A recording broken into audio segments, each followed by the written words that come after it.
গতকাল থেকে দেখছি যে আমাদের মধ্যে অনেকের মতবিরোধ হয়েছে। কেউ চাইছেন যে নির্দিষ্ট ডেটেই পরীক্ষাটা হোক, আবার আমাদের মধ্যে অনেকে চাইছেন যে পরীক্ষাটা পিছিয়ে যাক। এই নিয়ে মতবিরোধ সৃষ্টি হয়েছে।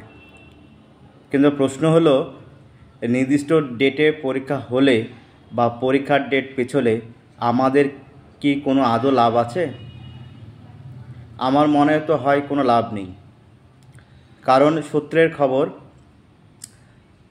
ক্লাস 9 থেকে 9, 10 এবং 11, 12 এতে প্রায় 35,000 ইন সার্ভিস টিচার্স অ্যাপ্লাই করেছেন।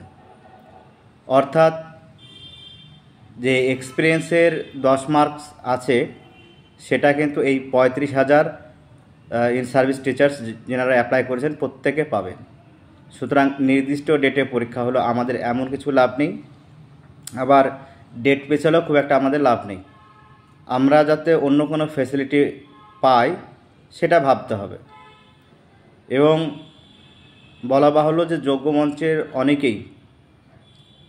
অনেকেই এটা ভাবছেন এবং তারাও চাইছেন যে আমরা কীভাবে একটু ফ্যাসিলিটি পাই। আমরা তো ধরেন মরেই গেছি, সে হাইকোর্টে হোক সুপ্রিম কোর্টে হোক, অনেকবারই আমরা মারা গেছি। তো আমাদের তো আর সেরকম আশা নেই, তবুও যদি এর মধ্যে কোনো আশা খুঁজে পাওয়া যায় সেটা কিন্তু যোগ্য মঞ্চ ট্রাই করছে। আমরা আজকে অনেকে পড়াশোনা করছি, এমন একটা সিচুয়েশান যে পড়াশোনা ছাড়া আমাদের কোনো আর অপশান নেই। সেখানে দাঁড়িয়েও সারা রাত জেগে মঞ্চের কয়েকজন আপ্রাণ চেষ্টা চালাচ্ছেন, আপ্রাণ পরিশ্রম করছেন। নাম করার নিশ্চয়ই দরকার নেই, বুঝতেই পারছেন। তারা এখনও ভাবছেন যে পরবর্তী এসএলবিটা কীভাবে করা যায়, কোন লয়ারকে দেওয়া যায়, ড্রাফটিং কিভাবে হবে, বা এমএ ফাইলটা কিভাবে করব, বা এই পরীক্ষাতে আদার্স কোনো ফ্যাসিলিটি পাওয়া যায় কিনা, এই নিয়ে ওরা ভাবনা চিন্তা করছেন। ওনাদের তো পড়াশোনা করা দরকার, তাই না? তাহলে আমরা সেটা না ভেবে আমরা নিজেদের মধ্যে কাদা ছোড়াছড়ি করছি, গালিগালাজ করছি। আর আমার ব্যক্তিগত ব্যাপারে বলি যে আমি একটু ফেসবুকে অ্যাক্টিভ থাকি ঠিকই, এই নিয়ে অনেকে অনেক কথা বলছেন, কিন্তু দেখুন আমি ফেসবুকে অ্যাক্টিভ থাকি বলেই আপনাদের যে গঠনমূলক আলোচনা বা গঠনমূলক মন্তব্য বলুন সেগুলো কিন্তু সেন্ট্রালে পৌঁছায়। আমি আপনাদের কমেন্টগুলোকে নিই, যে স্ক্রিনশট নিয়ে আমি কিন্তু সেন্ট্রালে প্রেজেন্ট করি, আপনাদের মতামতগুলো ওখানে তুলে ধরার চেষ্টা করি। সুতরাং আমাকে নিয়েও ক্রিটিসাইজ করার আমার মনে হয় অতটা দরকার নেই।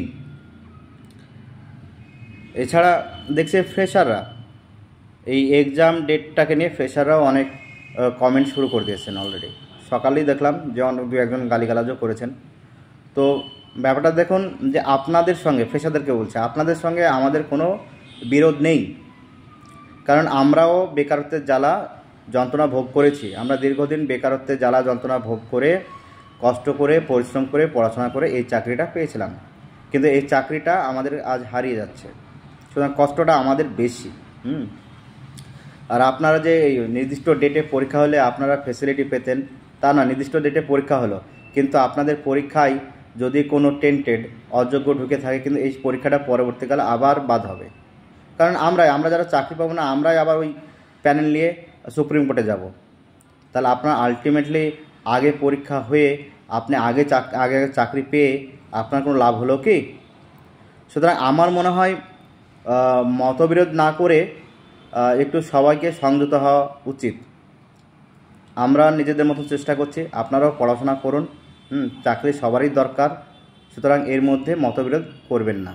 ধন্যবাদ।